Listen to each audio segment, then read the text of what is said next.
Welcome to JoeyCTV, guys. I am sitting here tonight at this absolutely amazing park. You could hear the batting practice behind me. Over here there's basketball, there's pickleball, there's a football field, there's a soccer field. I love this stuff, guys. I usually come out and I used to play basketball for hours at the park. And pickleball as well. I do pickleball too, believe it or not. I love it. Anyway, that's not the reason why I'm here tonight. So if you guys seen my live stream, I promised you I'd come back and talk about some things. This is going to be the beginning of a series of videos that I'll be doing. I'm going to do, of course, the scary videos. I'm going to do some First Amendment audits, so I'll probably do that, my first one, tomorrow. And this is a series of videos that I feel is inspired by God for me to talk to you about. Now, I want to preface this video with so many things. The first thing I want to preface it with is I'm not any kind of holy roller. I'm not a theologian. Honestly, I really don't know even much about the Bible. Not enough to make quotes. But what I do know is my experiences. I do want to talk about the times that in the videos that I made that I staged videos. I want to talk about the things that were real. But tonight, to start this series off, I want to talk about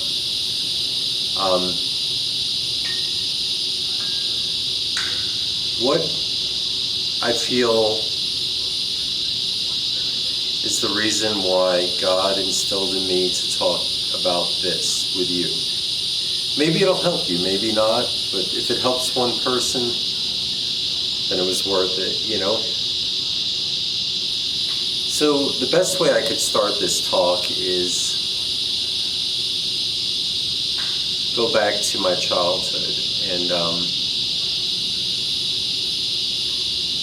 I'm going to tell you some things that I feel God inspired me to tell you, and I also had a lot of reservations about even talking about it, but I feel what God put in me is to help people out, and that's what I intend on doing. So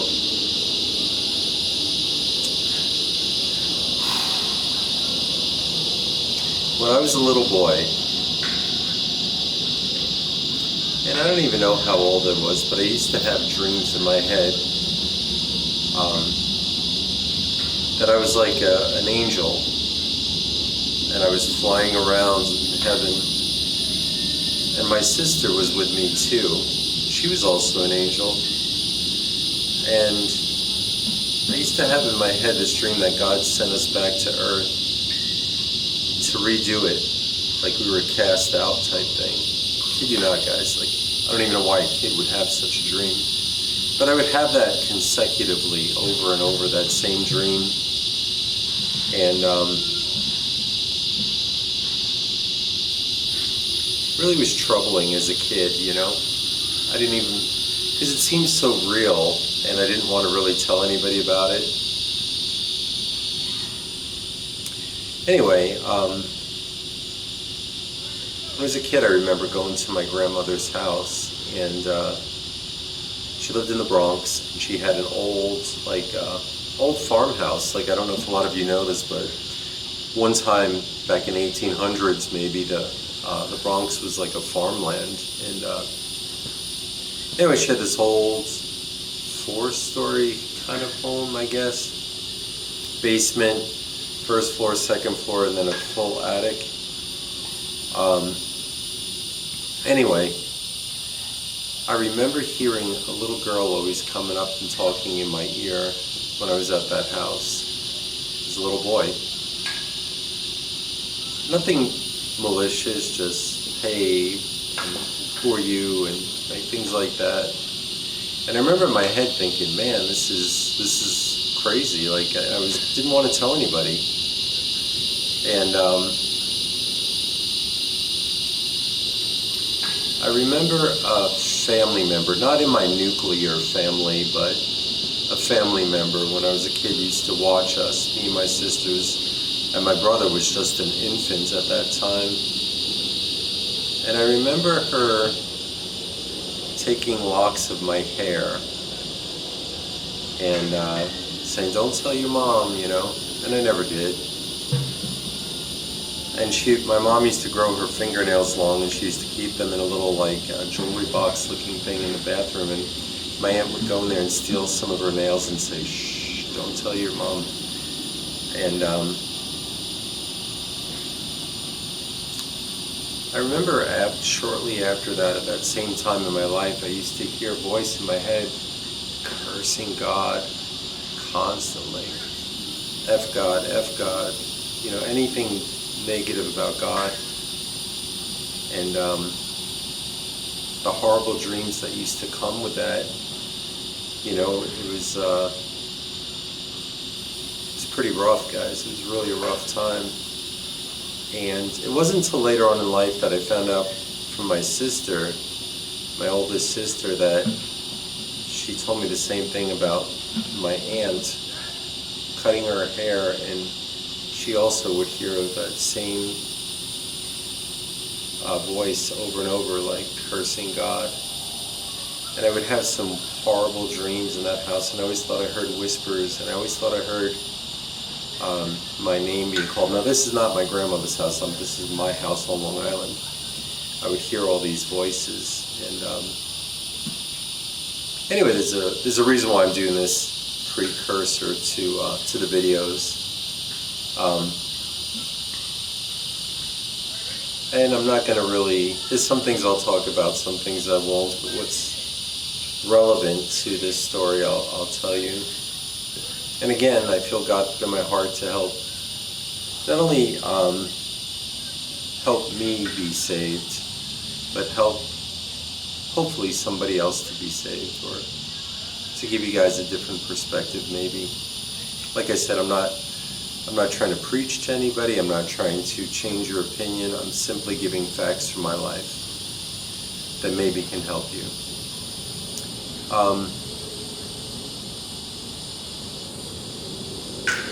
Fast forward, my first wife.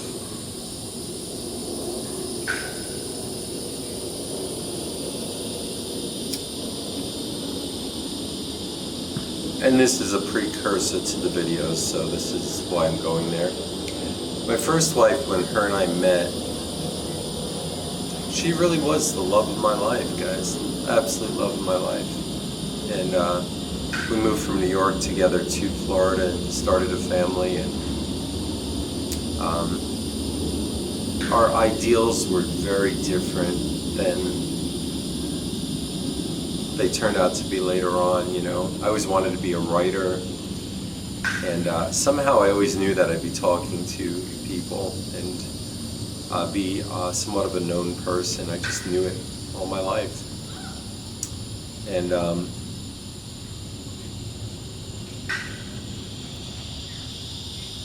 we let a lot of things in our marriage turn to resentment.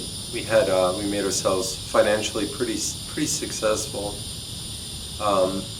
Had everything we wanted, a beautiful home, brand new vehicles, you know, the American dream, if you will. Had lots of stuff. But the resentment set in, and the resentment came in so many forms, and you know, I realized if you break that family circle, you may let things in, you know.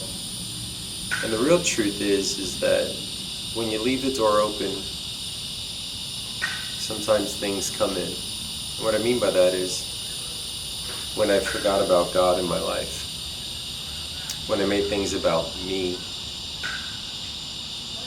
that door was wide open. And I'll talk about my indiscretions, because I feel God wants me to. Nobody else's. Of course, if anybody else wants to tell theirs, that's fine. But I was unfaithful in my marriage. I left that door wide open. If I could go back and change it, I would, because I remember the first Christmas we were apart, and I was living in that house that no longer was a home, that was a beautiful house.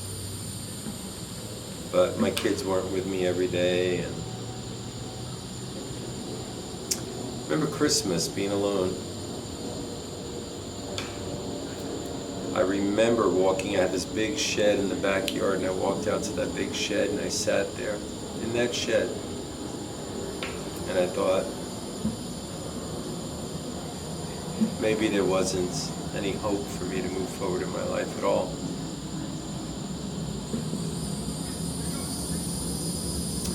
Thought about ending it. Obviously I didn't. But I moved on. To this day, I suffer that loss every day. My two oldest kids are grown now, and I got remarried and had two more kids. And I realized that I never really let myself heal. And I'm so thankful and blessed with my children. But sometimes I'm also so sad over the fact that I don't see them every day. And there's nothing that could ever change that. Anyway, that's what I had to say, and that's a precursor to the videos to help you explain. Around that time I worked with Rob, and we decided, I had this big house to myself, and I was like, hey, you need a place to stay. And, at the time, it seemed like a great idea. And it was. Helped out. We started the videos, and it was something that we were both at a different spot in our lives. I could speak for me, and I may be speaking for Rob, but I was vibing really low. I just came from the second divorce, actually, at that point. And we started doing workout videos, and really didn't work out, no pun intended. But then what we started doing was like exploring videos, and unbeknownst to us, we were so downtrodden. I think that the door was left wide open for whatever to come walking in. And I remember doing urbex type videos, and then we'd listen back and hear like whispers, and kind of like, it was like, oh, that's weird. But we were starting to become captivated by it. And we opened the door. And I remember doing the Frank Lloyd Wright house, and that we really were, I should rewind a little bit. When we first started, we didn't know that we knew the videos were creepy, but we didn't know that they were picking up like little whispers here and there. And I remember when we first started realizing that, like we were doing, we started doing urbex, and then we said, hey, I don't know why, let's do urbex at night where it's super creepy. Like, it was captivating. And we used to go to Hillside Estates a lot, and that's where the Frank Lloyd Wright house came into play. And I think the first time we realized that there was something different going on was when we went to Hillside Estates, and we filmed, inside the rec center. And I remember the doors opening and closing, like around the whole building, like bap, bap, bap, bap, like there was no wind. And they just started opening and closing, and we ran out of there. And I remember Rob getting violently ill, and we both kind of felt like, was that supernatural? What happened?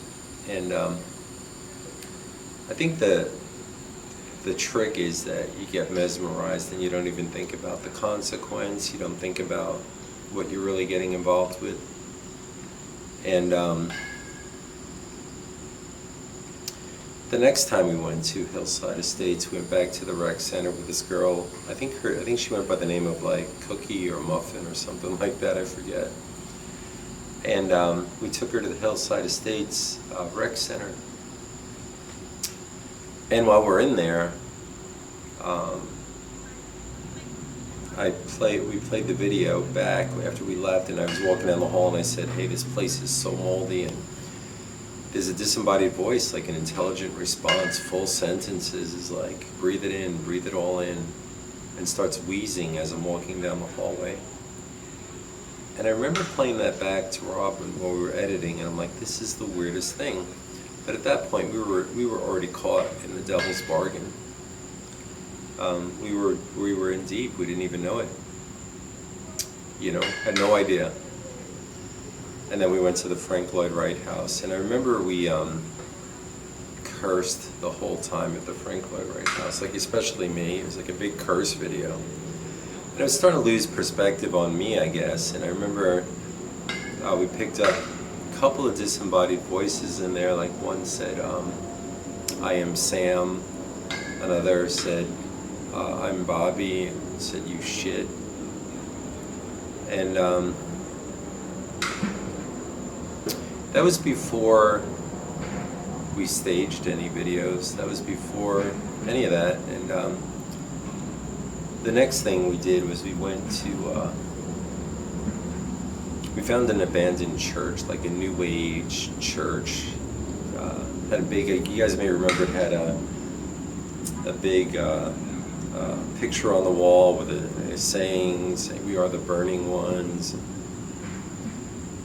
Don't know too much about that church, but I remember going home and playing that video back, and I couldn't wait to put my earbuds on to see if we captured anything, and there were all kinds of whispers in there.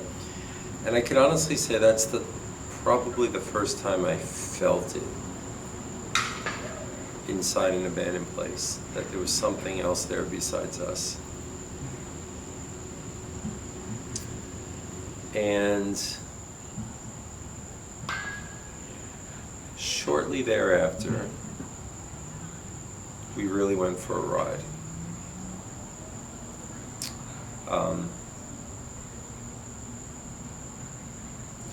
I remember being mesmerized.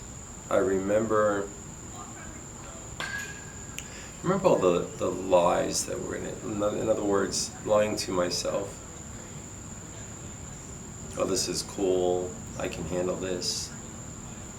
But really, it was degrading myself in so many ways. And what I mean by that is I was already such a bad shape from coming out of these divorces and never really finding what it's like to be on my own and get on my own feet at that time. And I was just really just existing, truthfully. And then YouTube became an option that gave us a little more, not only freedom in our life, but took us away from our problems. Kind of like somebody who may have an addiction, you know what I mean? It becomes like something to comfort you, maybe. I don't know. Something to help you forget. So then we started noticing, and this is again before we started staging videos, which I'll talk about in the next episode that I do of this. But I wanted you to have a prelude, a precursor, something to understand my mindset going into these videos. And the videos started becoming more popular, and we were picking up things, and it was almost like the most that we'd pick up is like little whispers here and there in the videos, and then it became like, I don't know if it was like me, I can only speak for me, but almost like witchcraft. Like I could think in my head how the video is going to play out, and I could almost manifest it. And I don't think that was coming from a good place, really. I really, truly don't. Anyway, I promised you in the live stream that I'd talk about these things. I'm going to start these videos that way. I'm going to do my first audit video. And the purpose of this video tonight was to give you guys a different perspective. I hate to think that that there wasn't an opportunity for somebody to come out of this differently, myself included. There's so many things in this world. Yeah, paranormal is real. Absolutely. But I think it's like that, how it came into my life was, instead of keeping that circle of family together, I opened that door and did my own thing. Paid dearly, I'm still paying for it to this day. In so many ways, and the heartache is something unimaginably painful. So forever, my life will always be different, you know. But I think that's what these things want when you get into paranormal. Sometimes, if you're not in the right frame of mind, and you know it's there to your low vibe, whatever.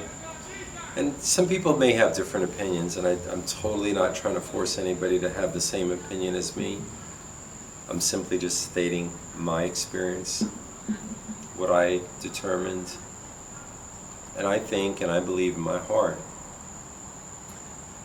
that the paranormal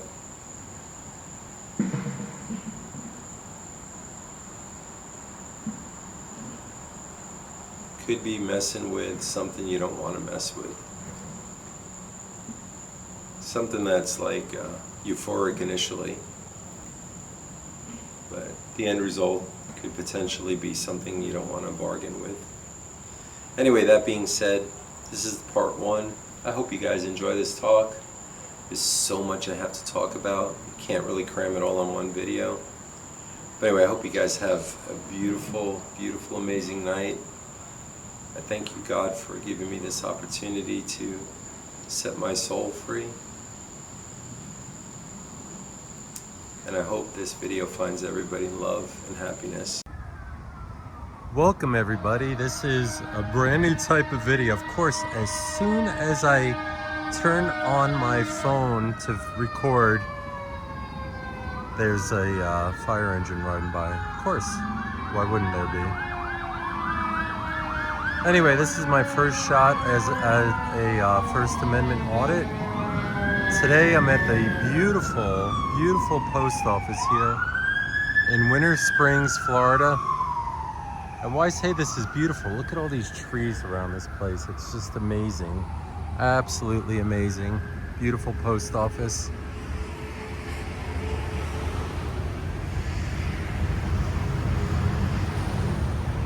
Want to show you guys around here. Gotta be honest though, this is my first time trying a First Amendment audit. Let's see if these people at the beautiful Winter Springs post office in Florida respect my right to film. This is the People's Building, guys. Look, I'm parked right over here. Anyway, I want to show you around the side, especially because Florida is mostly, doesn't have trees like this all around, I should say. Most of it looks pretty barren. Look, I mean, there's trees on the other side of the road, but around here it looks almost like a post office you'd see up north, like these kind of oak trees, I believe.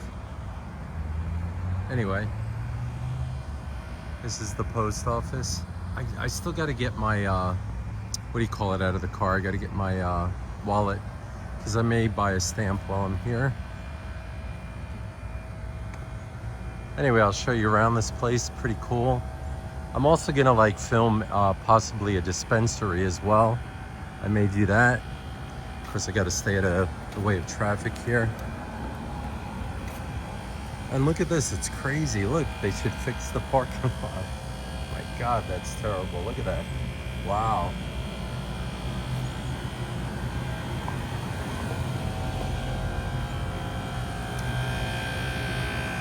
Anyway, the First Amendment gives us freedom of press, freedom of speech, freedom of assembly. Like, you are allowed to come film the post office. Now, there's also a poster inside of the post office that spells out your rights, tells you you're able to film in the post office, in public areas. I never would consider going into an area that's not public.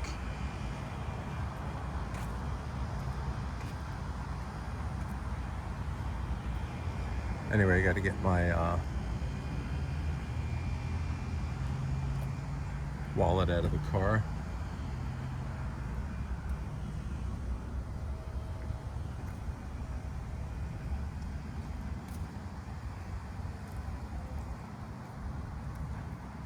Anyway, look at this. What a beautiful day. What a beautiful post office. Absolutely. Like, this is where I usually come to mail packages, and I sold some stuff recently on eBay, sent it through this post office, and quite frankly, it was went without a hitch, you know? Anyway, let me get my wallet out of the car.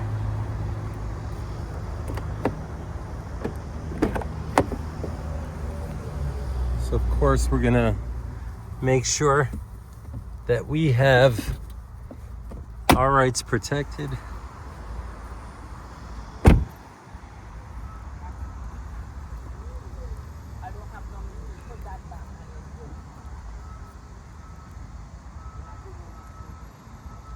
And of course, you always hope that when you come to a place like this that, you know, people do respect your rights.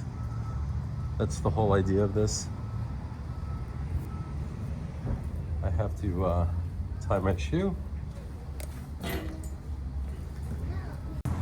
All right, I got my shoe tied. I'm gonna head into the post office here.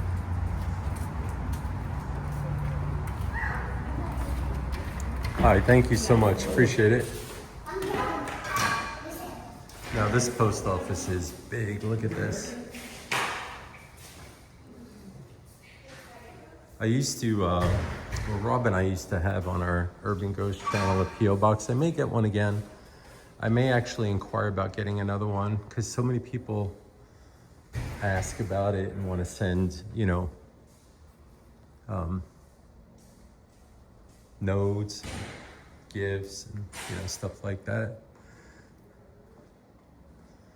Now we're looking also for poster 7, which is the rights of the post office. I don't see it up here, actually.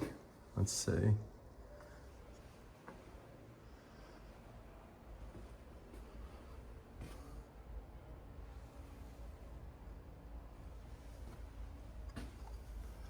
Possession of firearms and other dangerous weapons is prohibited.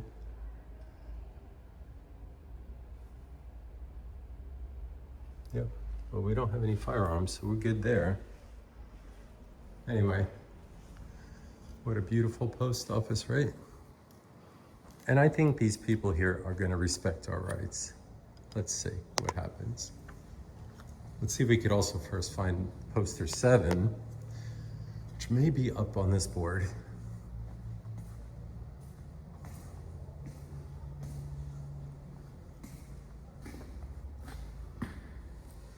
Let's see.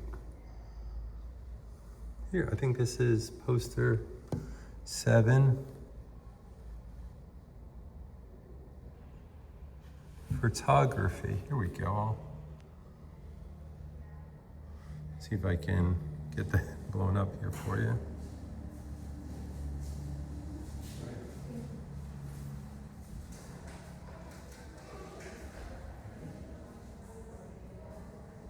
Okay.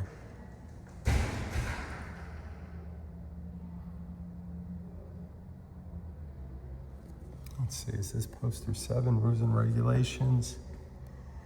All right, let's see.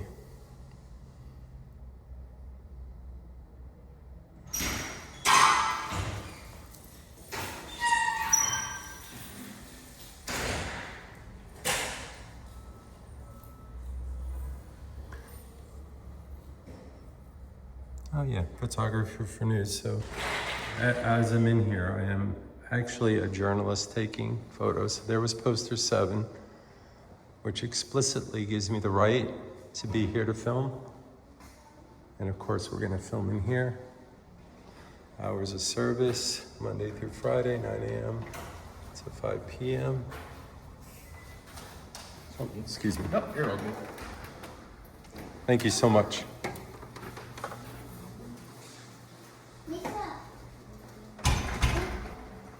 Look, they even have Hallmark cards in here. Isn't that cool?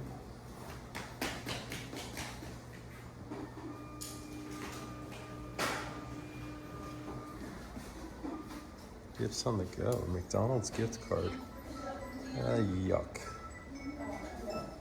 Now the Starbucks I'm down with. Home Depot.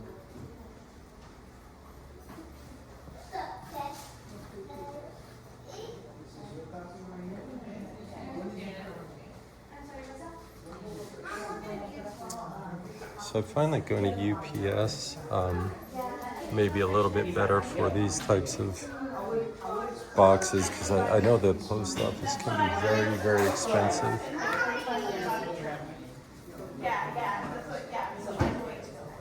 So I'm going to find out about the P.O. box, but as you can see, there's quite a line of people here first, so respectfully let them go first.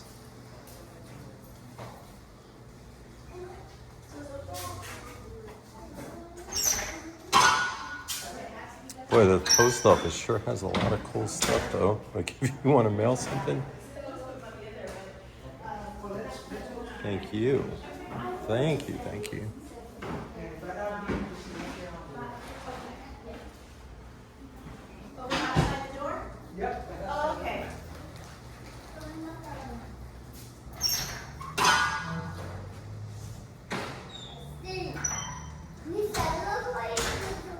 So far, the Winter Springs Post Office got such a pass from me.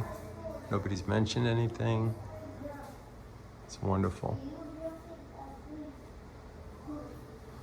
Anyway, we'll wait until some people get offline, and then I'll come back because I want to look around out here. Now, let me see. No big smile, okay? You can smile like that. 1, 2. Oh, I didn't blink, right? Nope, I have you with your eyes open. All right, it's gonna work. It's gonna be it. Hey, that is so cool, guys. This is where you get your passport picture, is that right? Wow, okay. Getting ready to try to do a trip to London in October for my How nice. Oh my God. My mom's from the UK, and I've never been to the UK. UK guy too. Yeah? Oh, that is so cool. Well, have a great trip. Awesome. Thank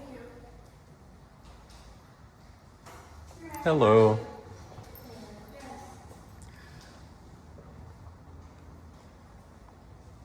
All right.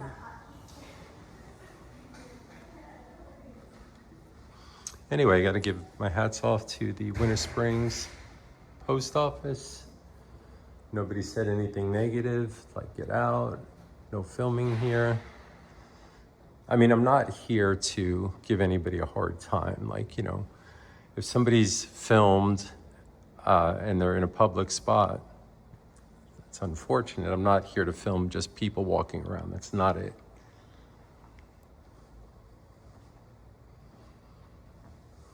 Anyway, hopefully this camera. Oh, look at that. Okay, here we go. This building is dedicated to public service.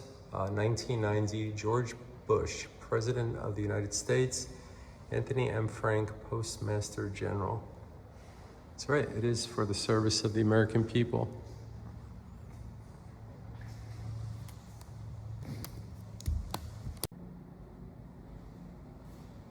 I didn't realize by turning the camera it would actually shut the film off.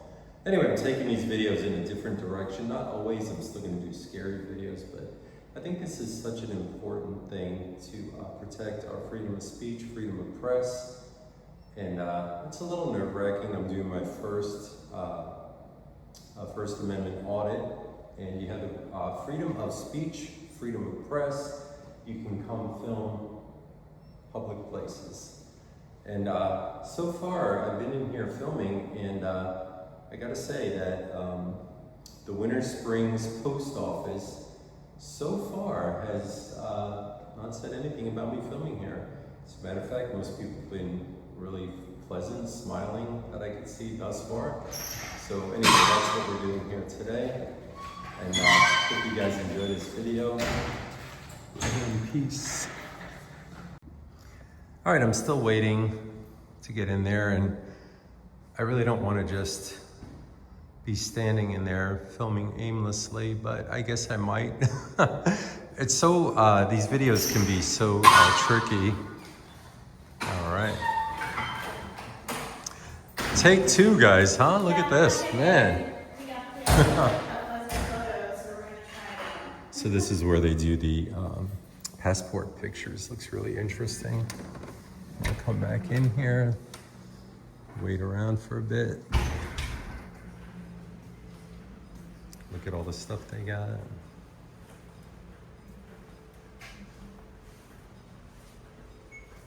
Oh, cool, let's check out the stamps. When I was a kid, I used to collect stamps.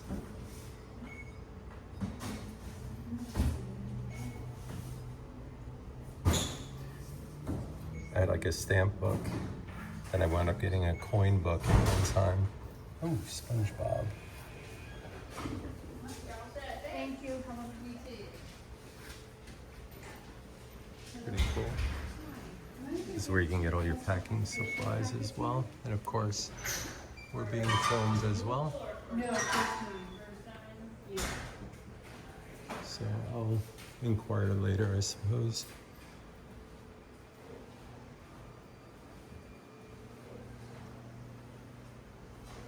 Maybe go outside and film a little more.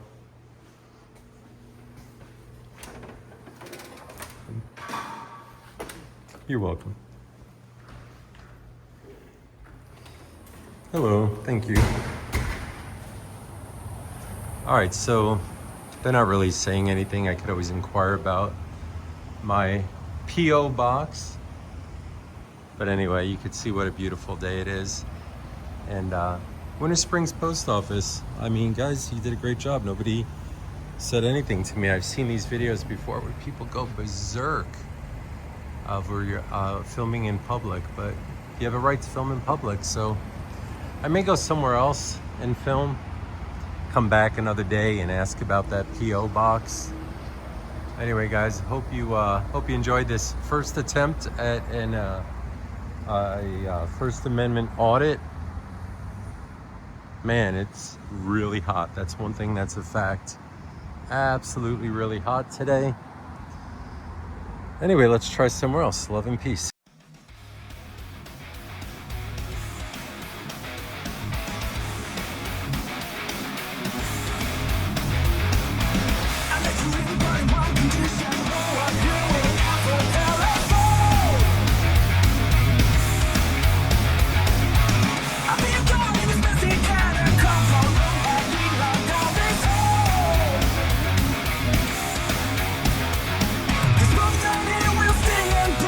Come on.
drift from midnight, and I am not the day drift tight.